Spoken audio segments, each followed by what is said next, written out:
Friends, ఇప్పుడు మీరు చూసిన వీడియో నిజం కాదు. ఇది ఏఐ టెక్నాలజీ అనే ఆర్టిఫిషియల్ ఇంటెలిజెన్స్ తో చేసిన వీడియో. ఇప్పుడు ఈ వీడియోలో ఆర్టిఫిషియల్ ఇంటెలిజెన్స్ గురించి ఇంట్రెస్టింగ్ ఫ్యాక్ట్స్ తెలుసుకుందాం. ఫ్రెండ్స్, ఏఐ అనే కాన్సెప్ట్ ఇప్పటి జనరేషన్లోది కాదు. ఎప్పుడో 1956లోనే ఏఐ అనే కాన్సెప్ట్ ఇంట్రడ్యూస్ చేయబడింది. జాన్ మెకార్థీ అండ్ అలన్ ట్యూరింగ్ అనే ఇద్దరు వ్యక్తులు ఫాదర్ ఆఫ్ ఏఐ అని పిలువబడతారు. వీళ్ళిద్దరే ఏఐ అనే కాన్సెప్ట్ని ఇంట్రడ్యూస్ చేశారు. సౌదీ అరేబియాలో ఏఐ ద్వారా క్రియేట్ చేసిన సోఫియా అనే రోబోట్కి ఫస్ట్ సిటిజన్షిప్ ఇచ్చారు. సోఫియాకి 2017 అక్టోబర్లో జనరల్ సిటిజన్షిప్ ఇచ్చారు.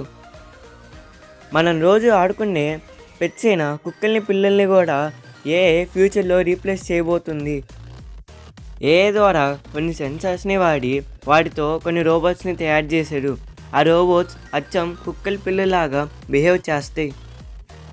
ఏఐ రోబోట్స్ డాక్టర్స్ని రీప్లేస్ చేసి ఆపరేషన్స్, సర్జరీస్ మరెన్నో చేయగలవు. చాట్‌జీపీటీ, జెమినీ, సిరి, అలెక్సా మరెన్నో ఏఐకి ఎగ్జాంపుల్స్గా ఉంటాయి. ఇవన్నీ వాడడం ద్వారా మన లైఫ్ని బెటర్ అండ్ ఈజీగా లీడ్ చేయగలము. కానీ వీటి వల్ల మనుషులు బద్ధకస్తులైపోతున్నారు. అందుకనే మన పనులు వీలైనంత మనం చేసుకుంటే బెటర్. ఏఐ రోబోట్స్ చాలా జాబ్స్ని రీప్లేస్ చేస్తున్నాయి. ఒక ఏఐ రోబోట్ 10 మంది చేసే వర్క్ని తక్కువ కాస్ట్లో మోస్ట్ పర్ఫెక్ట్గా చేయగలరు. అందుకే పెద్ద పెద్ద కంపెనీస్ ఏఐ డెవలప్మెంట్ మీద భారీ ఇన్వెస్ట్ చేస్తున్నాయి.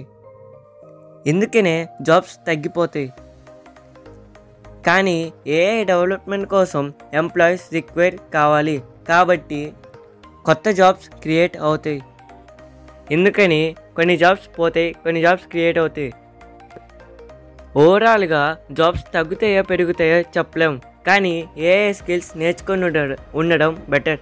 ఇప్పుడు నేను మీకు చెప్పిన ఏఐ ఫ్యాక్ట్స్ మీకు నచ్చితే లైక్ చేయండి, మీ ఫ్రెండ్స్ అండ్ ఫ్యామిలీ మెంబర్స్కి షేర్ చేయండి, సబ్స్క్రైబ్ చేసి పక్కన ఉన్న బెల్ ఐకాన్ ఆన్లో పెట్టుకోండి. అప్పుడే మేము పెట్టిన వీడియోస్ మీకు నోటిఫికేషన్గా వస్తాయి. Bye friends.